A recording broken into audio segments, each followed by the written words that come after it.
Olá, boa noite. Eu sou Mariana Jungmann e você confere conosco as notícias que circularam hoje nos corredores do poder. Empresa Brasil de Comunicação entrevista o candidato à presidência da República, Álvaro Dias, do Podemos. E Corpo de Bombeiros do Rio informa que Museu Nacional estava irregular. Tudo isso você confere a partir de agora aqui pela TV Brasil, pela Rádio Nacional e emissoras públicas de todo o país. A gente começa hoje falando da entrevista do candidato à presidência da República pelo Podemos, Álvaro Dias, que acabou agora há pouco. Essa foi mais uma sabatina da série de entrevistas com os candidatos à presidência, realizada pela empresa Brasil de Comunicação. Vamos trazer, então, um compilado das principais respostas de Álvaro Dias aos jornalistas da Agência Brasil, Rádio Nacional e TV Brasil. Mas antes, confira um perfil do nosso entrevistado de hoje. Álvaro Dias tem 73 anos, nasceu em Quatá, no interior de São Paulo, é casado e tem 2 filhos. Ele se formou em História pela Universidade de Londrina, no Paraná, onde construiu a carreira política. Foi vereador londrinense, deputado estadual, deputado federal e governou o estado na década de 1980 pelo então PMDB. Chegou ao Senado em 1999. Neste ano, se licenciou do 4º mandato de senador para concorrer à presidência da República pelo partido Podemos, antigo PTN. Ao longo da trajetória política, Álvaro Dias passou por 7 partidos. Bem, a gente ressalta que a ordem das entrevistas foi definida por sorteio, realizado na presença dos assessores de cada partido. Feitos esses esclarecimentos, vamos então destacar algumas das propostas apresentadas pelo candidato. Sobre segurança pública, Álvaro Dias disse que para combater a violência é preciso investir em financiamento, capacitação e criação de políticas corretas para restabelecer a autoridade. De acordo com ele, é preciso ter tolerância zero em relação ao crime e à corrupção. Álvaro Dias disse ainda que vai, se eleito, monitorar as faixas de fronteira para impedir a passagem do crime. O candidato enfatizou que, se for presidente da República, vai eliminar os saidões das cadeias e aprimorar a legislação contra o crime. Disse ainda que acabará com o auxílio reclusão, que hoje é pago às famílias dos presos. Para ele, o preso deve trabalhar dentro da prisão para se manter e sustentar a família. Álvaro Dias afirmou também que não é a favor da descriminalização das drogas. Segundo ele, a droga é perversa e tem que se combater o tráfico e que a descriminalização poderia estimular o uso. Bem, o candidato do Podemos também falou sobre saúde pública. Carolina Pimentel, da Agência Brasil, hoje está de volta aqui comigo e vai contar para a gente quais as principais propostas dele para esse setor, né, Carol? Boa noite. Boa noite, Mariana. Bem, sobre esse tema, quando o candidato foi questionado sobre como melhorar a saúde pública, Álvaro Dias disse que o SUS é um bom sistema, mas que falta planejamento, competência e honestidade na gestão dos recursos. Uma das propostas do candidato é criar a carreira de médico federal, que substituiria o programa Mais Médicos. A intenção, segundo ele, é oferecer saúde pública de qualidade. Ele afirmou ainda que cabe à União oferecer capacidade para orientação técnica qualificada aos municípios para que eles saibam como gerenciar os recursos destinados à saúde. Por fim, o candidato do Podemos afirmou que não recriaria a CPMF, mas faria uma reforma tributária. Mariana. Obrigada, Carolina Pimentel. Olha, o candidato também defendeu programas sociais, como o Bolsa Família. Segundo ele, o benefício é um investimento e não uma despesa. Mas os desvios para pagamentos de pessoas que não necessitam devem ser corrigidos. Álvaro Dias propõe ainda que o recebimento do Bolsa Família seja associado à formação profissional para garantir a inserção no mercado de trabalho. Ele defende também que, após conseguir emprego, o beneficiário continue recebendo o Bolsa Família por até 2 anos, como garantia, caso o emprego não dê certo. O candidato também defende que os estudantes de escolas públicas tenham direito a cotas sociais nas universidades, mas encara as cotas raciais como uma forma de discriminação.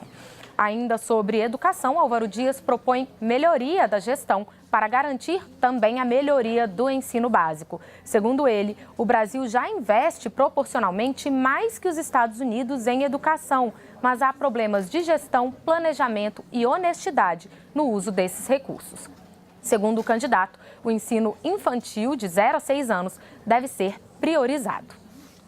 Eu falo agora com a Jéssica Gonçalves, nos estúdios da Rádio Nacional, que destaca, então, outras propostas de Álvaro Dias para a gente. Boa noite, Jéssica. Boa noite, Mariana. O candidato do Podemos defendeu reformas que coloquem o país nos trilhos do crescimento, de modo que o governo arrecade mais e a população pague menos. Álvaro Dias defendeu que o salário mínimo seja reajustado pelo crescimento econômico do país e não pela inflação. Segundo ele, o salário mínimo deve ter maior valor vinculado ao produto interno bruto e descolado das demais despesas públicas, como a previdência. Ainda sobre gastos públicos, Álvaro Dias disse que pretende aplicar um limitador de despesas da ordem de 10% do PIB e que esse limite seria aumentado no segundo ano de um eventual mandato. Em relação à reforma da Previdência, Álvaro Dias disse que pretende implantar uma reforma instituindo as contas individualizadas capitalizadas, em que o contribuinte depositaria para si. Questionado sobre como pretende alcançar a meta de criar 10 milhões de empregos, o candidato do Podemos afirmou que o país terá, em média, que crescer 5% ao ano. Eu volto com você, Mari. Obrigada, Jéssica. Eu já falo com você de novo porque a gente segue com a nossa cobertura das eleições para falar sobre a candidatura do ex-presidente Lula, que, como você acompanhou aqui, foi barrada pelo Tribunal Superior Eleitoral. Por isso, a defesa de Lula recorreu na noite de ontem no próprio TSE e também no Supremo Tribunal Federal para tentar mantê-lo na disputa pelo Palácio do Planalto. Então, eu volto de novo com a Jéssica Gonçalves, porque a presidente do TSE, ministra Rosa Weber, falou hoje que vai respeitar o rito padrão ao analisar o recurso do ex-presidente, né, Jéssica? Como é que é esse rito? Então, Mari, de acordo com as regras processuais, a partir de agora, o Ministério Público Federal e os candidatos e partidos que impugnaram a candidatura devem ser intimados para apresentar manifestação em 3 dias. Em seguida, caberá à ministra Rosa Weber decidir se o recurso de Lula deve ser encaminhado ou não ao Supremo, onde seria discutido em plenário. Na semana passada, ao barrar a candidatura de Lula, a Corte Eleitoral deu até 11 de setembro para que o PT substitua o nome dele na chapa. No recurso protocolado ontem, a defesa tenta reverter isso com o argumento de que uma decisão liminar do Comitê de Direitos Humanos da ONU garante a candidatura de Lula até que o último recurso contra a condenação dele seja julgado. Em outra frente jurídica, mas com base no mesmo argumento, os advogados do ex-presidente apresentaram um recurso no STF para que seja cumprida a liminar do comitê e que assim se afaste qualquer impedimento à candidatura de Lula. Por ter sido apresentado no âmbito da Operação Lava Jato, quem vai relatar o caso é o ministro Edson Fachin. O ex-presidente Lula está preso desde o dia 7 de abril em Curitiba, onde cumpre pena de 12 anos e 1 mês pelo caso do triplex no Guarujá, em São Paulo. Eu volto com você, Mariana. Obrigada, Jéssica Gonçalves. E a gente vai agora para a nossa redação da TV Brasil em São Paulo, porque o Ministério Público do Estado apresentou uma ação contra o candidato à presidência pelo PSDB, Geraldo Alckmin. Vanessa Casalino é quem conta os detalhes para a gente. Boa noite, Vanessa. A suspeita é de Caixa 2. Sim, Mari, boa noite para você, boa noite a todos. A ação movida pelo Ministério Público aqui de São Paulo, como você disse, acusa Geraldo Alckmin de improbidade administrativa pelo recebimento de quase 10 milhões de reais em valores atualizados da construtora Odebrecht, Caixa 2 de campanha, isso em 2014. De acordo com a denúncia, o tesoureiro da campanha de Alckmin e ex-secretário de Planejamento do Estado, Marcos Monteiro, teria agendado uma reunião com executivos da Odebrecht na sede da empreiteira empreiteira para pedir as quantias. Os valores teriam sido pagos em dinheiro vivo em um hotel aqui de São Paulo, em 9 parcelas, a mando de um doleiro, Álvaro Noves, que intermediava o esquema. Os pagamentos no hotel eram feitos de acordo com senhas geradas pela própria empreiteira. Ainda segundo o Ministério Público, o objetivo da Odebrecht era manter o projeto de concessões e privatizações no estado de São Paulo e acobertar fraudes à lei de licitações, como formação de cartel e superfaturamento de obras. A construtora e 5 executivos aparecem na denúncia. O Ministério Público pede à Justiça que Geraldo Alckmin devolva os valores obtidos no esquema e também a suspensão dos direitos políticos dele, o que não vale para a eleição agora de outubro, além do bloqueio de bens. Em nota, a assessoria de Alckmin afirma que não há fato novo na denúncia e diz que transformar as ações do Ministério Público em atos políticos não é compatível com a democracia. Mariana. Obrigada, Vanessa Casalino. Olha, aí de São Paulo, a gente vai agora à nossa redação no Rio de Janeiro, porque o ex-governador do estado e candidato novamente ao governo, Antony Garotinho, foi condenado em segunda instância ontem. Marcelo Castilho, boa noite. Ele já anunciou que vai recorrer ao STJ, mas até lá, como é que fica a situação dele? Boa noite, Mariana. Boa noite a todos. De acordo com a lei da ficha limpa, a condenação em segunda instância pode deixar Garotinho inelegível. Cabe apenas recurso de embargo declaratório junto ao TRF2, o que não muda a condenação. Garotinho também pode recorrer ao Superior Tribunal de Justiça e já disse que vai fazer isso. A decisão de aceitar ou não a candidatura depende da Justiça Eleitoral.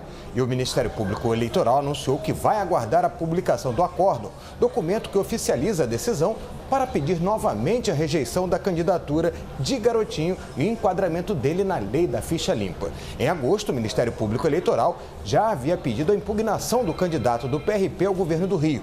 De acordo com a lei eleitoral, a Justiça deve aceitar ou negar candidaturas até o dia 17 de setembro. Na decisão de ontem, os desembargadores ainda aumentaram a pena de Garotinho para 4 anos e 6 meses de prisão em regime semiaberto.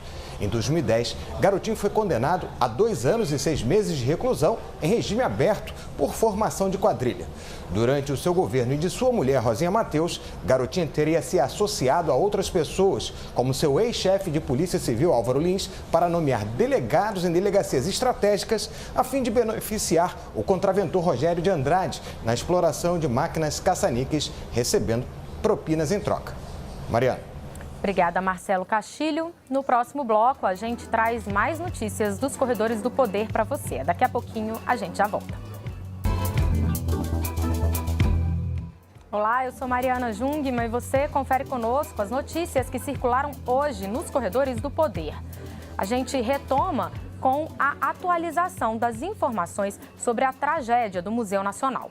Nos últimos dias, a gente falou aqui sobre a oferta de ajuda de vários países, como Portugal e França, para a recomposição do museu. E essa ajuda internacional está se intensificando. A Bulgária se ofereceu para intermediar ações para a reconstrução do prédio e formação de novo acervo junto ao Parlamento Europeu. A Unesco, que é o órgão das Nações Unidas para a Educação e Cultura, também deve enviar ao Rio uma comissão de seu centro de estudos sobre a preservação e restauração de bens culturais para avaliar o que pode ser feito. China e Egito também entraram em contato com o governo brasileiro e aqui na América Latina, México e Chile ofereceram ajuda. Esse apelo à comunidade internacional foi feito pelo próprio presidente Michel Temer, que também já procurou os principais bancos brasileiros para mobilizar recursos para a reconstrução do museu. Hoje, inclusive, ele se reuniu com representantes desses bancos no Palácio do Planalto e nós vamos até lá falar com o repórter Daniel Ito, que acompanhou esse encontro. Boa noite, Daniel. Boa noite, Mariana. Boa noite a você que nos assiste. Olha, as obras de recuperação do Museu Nacional devem começar dentro de 12 meses. Este é o tempo estimado pelo governo para a realização de projetos técnicos necessários para o início da restauração da estrutura física e também do acervo do museu que incendiou no último domingo no Rio de Janeiro. Essa previsão foi manifestada pelo presidente Michel Temer no início de uma reunião que aconteceu hoje à tarde aqui no Palácio do Planalto com representantes dos 7 maiores bancos que atuam no Brasil e também de empresas públicas e privadas, como Petrobras, Vale e a Firjan, a Federação das Indústrias do Estado do Rio de Janeiro. No encontro, o governo pediu colaboração dos bancos e das empresas para a criação de fundos privados, que vão ser utilizados em um primeiro momento na recuperação do Museu Nacional e em um segundo momento na preservação do patrimônio histórico e cultural do Brasil como um todo. O Planalto pretende instituir estes fundos privados através da edição, nos próximos dias, de uma medida provisória que vai criar a Lei de Fundos Patrimoniais. Para isso, o governo estuda a utilização dos benefícios da Lei Rouanet como contrapartida para as empresas que desejarem participar destes fundos privados voltados à preservação do patrimônio histórico e cultural brasileiro. Mari, voltamos com você.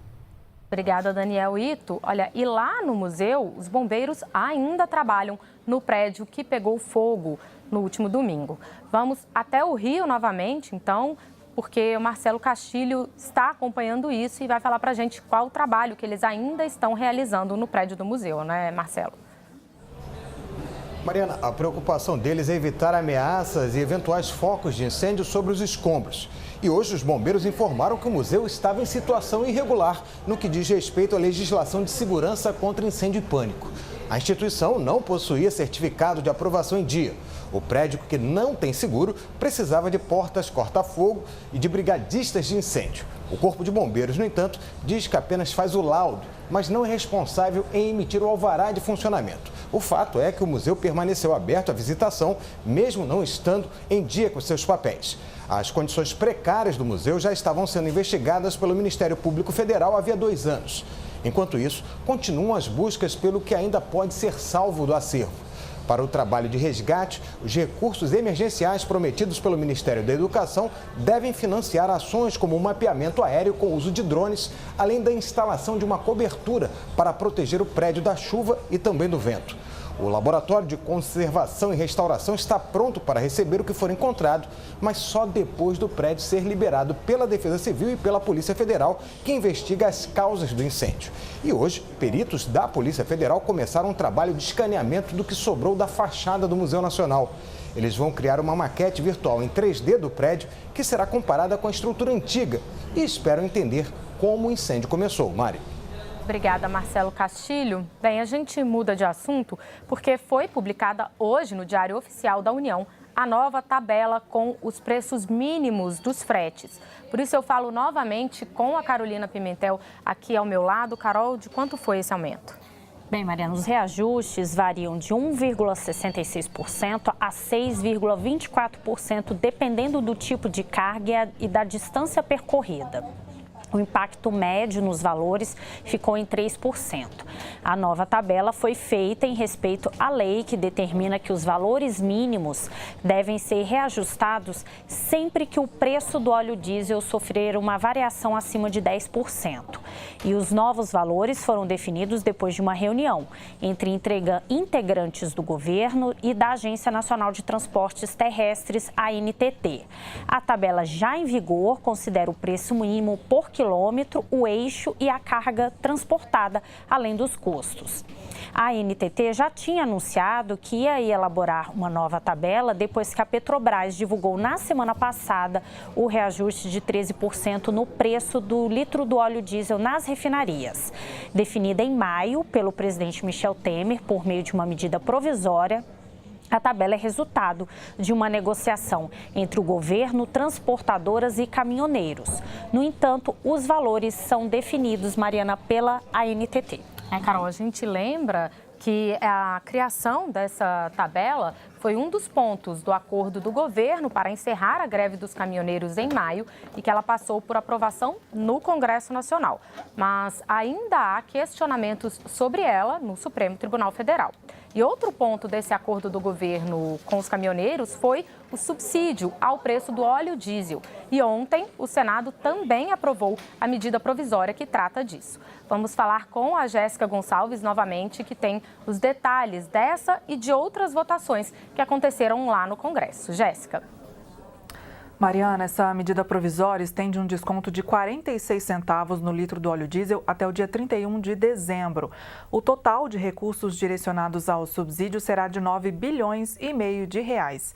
A Agência Nacional de Petróleo é quem deve estabelecer um preço de referência e um valor para comercialização nas distribuidoras. Ainda no Senado, Mariana, 2 comissões fizeram um acordo hoje para aprovar um projeto de lei que permite a privatização de 6 distribuidoras da Eletrobras nas regiões Norte e Nordeste. A proposta segue agora para o plenário do Senado e deve ser votada no dia 9 de outubro, logo depois do primeiro turno das eleições. As emendas ao texto original, incluídas hoje, determinam que o governo federal deve indenizar os funcionários das distribuidoras em caso de demissão.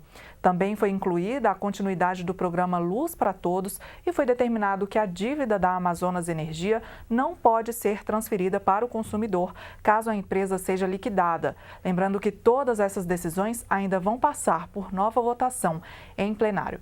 E a Câmara aprovou ontem a medida provisória que viabiliza a renegociação de dívidas rurais de agricultores familiares no Programa Nacional de Fortalecimento da Agricultura Familiar, o PRONAF.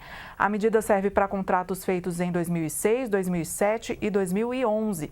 A matéria ainda precisa ser votada no Senado, Mari. Obrigada, Jéssica Gonçalves. Olha, e hoje, ainda nesse clima de semana de esforço concentrado no Congresso, o ministro do Planejamento, Esteves Colnago, foi ao Senado entregar o projeto de lei orçamentária para 2019 ao presidente do Congresso, Eunício Oliveira. O texto do projeto prevê que o pagamento do Bolsa Família no segundo semestre do ano que vem dependerá da aprovação pelo Congresso de um crédito extraordinário de quase 260 milhões de reais. Mas o presidente Michel Temer quer garantir o pagamento independente desse projeto do crédito extraordinário ser aprovado. Então, eu volto a falar aqui com a Carol Pimentel, né, Carol, para a gente saber mais informações sobre isso. Mariana, o próprio ministro disse que os recursos para o pagamento do benefício do Bolsa Família podem ser garantidos realocando dinheiro de outras despesas. Esteves Colnago diz que o presidente Michel Temer pediu que o Ministério do Planejamento faça a avaliação de quais despesas poderiam, então, ter os recursos cortados e redestinados ao Bolsa Família. Assim, essas despesas é que ficariam na dependência do crédito extraordinário que fosse aprovado pelo Congresso e o pagamento do benefício social seria garantido. Ele informou ainda que a equipe econômica estuda fazer essa substituição com a folha de pagamento dos servidores. Além do Bolsa Família, outros benefícios sociais pagos pela Previdência Social também ficaram descobertos no projeto de lei orçamentária para 2019. Portanto, o projeto para a liberação de crédito extraordinário terá que ser enviado ao Congresso até meados do ano que vem, para garantir esses pagamentos. Os recursos para esse crédito seriam garantidos por meio da emissão de títulos da dívida pública brasileira. O ministro explicou ainda que esse tipo de remanejamento é restrito porque há muitas despesas que têm a fonte vinculada. Então, a equipe econômica tem que buscar fontes livres para fazer essa realocação do dinheiro. E o ministro disse que fez um acordo informal com membros da Comissão Mista de Orçamento para que a análise da peça orçamentária seja feita após o período eleitoral. E isso, Mariana, para que o próximo presidente eleito possa participar da discussão dessa peça. Claro, faz todo sentido, né, Carol? Bom, obrigada, Carolina Pimentel. E antes do nosso encerramento, a gente volta a lembrar a entrevista do nosso presidenciável de hoje, Álvaro Dias. Você pode acessar o conteúdo completo da entrevista nos sites tvbrasil.ebc.com.br e radios.ebc.com.br ou pelo EBC Play, que você baixa gratuitamente na Play Store e na Apple Store. Nos nossos telejornais, você também vai conferir mais detalhes sobre o que Álvaro Dias disse na entrevista de hoje, mas a gente separou um trechinho para você. O que eu gostaria de dizer a vocês que nos acompanham agora é que realmente eu tenho constrangimento em fazer propostas, porque todos fazem propostas. Alguns já fizeram as mesmas propostas em outras campanhas eleitorais. Alguns já estiveram lá e não resolveram os problemas que agora prometem resolver. O que nós estamos propondo, em primeiro lugar, para viabilizar as propostas que temos, mais de 200 páginas de propostas, é um rompimento com esse sistema. É a substituição desse sistema de governança que é corrupto e incompetente. Alguns estão sendo presos, outros ainda serão, mas se esse sistema prevalecer, ele continuará fabricando novos ladrões do dinheiro público, novos barões da corrupção. Então, a mudança desse sistema é essencial para o futuro do país. É sempre bom esclarecer sobre o nosso calendário de entrevistas. Quando os sorteios foram feitos, eles incluíram todos os então pré-candidatos à presidência da República, mas nem todos registraram as candidaturas. Então, nós mantivemos as datas com aqueles que foram confirmados no TSE. Vale lembrar que a ordem das entrevistas foi definida por sorteio, realizado na presença de representantes dos partidos de cada candidato. Bom, e antes de encerrar, então, a gente vai para algumas manchetes da Agência Brasil. Polícia Federal vai monitorar candidatos relacionados ao crime organizado no Rio. STJ julgará recurso contra a condenação de Lula em 40 dias, segundo o presidente do tribunal. Ministro Luiz Roberto Barroso nega liminar para suspender de antemão propaganda com Lula. O advogado dele diz que não houve má-fé na aparição do presidente em propaganda. A gente tem também na Agência Brasil que a Procuradoria-Geral da República pede esclarecimentos a Bolsonaro sobre a frase fuzilar petralhas, que ele disse esta semana em um comício lá no Acre.